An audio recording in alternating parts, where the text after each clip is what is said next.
તો એક મહત્વના સમાચાર મળી રહ્યા છે। નજર કરીએ મહત્વના સમાચાર પર।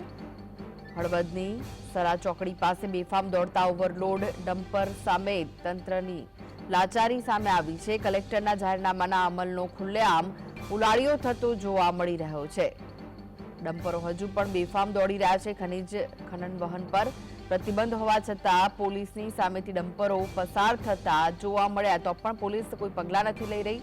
अनेक वखत रजूआत करवा छतां गैरकायदेसर क्वॉरी संचालकों के डम्पर चालक सामे पगला लेवामां तंत्रनी लाचारी सामे आवी रही छे। तो आ विशेष वधु माहिती माटे जोड़ाई गया छे संवाददाता मयूर। मयूर, शुं छे वधु विगतो आ समग्र मामले?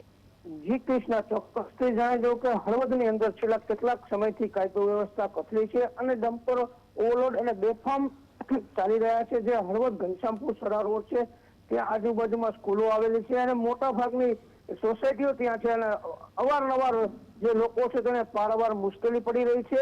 ત્યારે અનેકવાર રજૂઆત કરવા છતાં તંત્ર દ્વારા આજ દિન સુધી કોઈ પગલાં લેવામાં નથી આવ્યા અને જે કલેક્ટરનું જાહેરનામું જે છે કે રાતના 6 થી સવારના 6 સુધી જે ભારે વાહનો ડમ્પરો બંધ હોવા જોઈએ તે બેફામ ચાલી રહ્યા છે।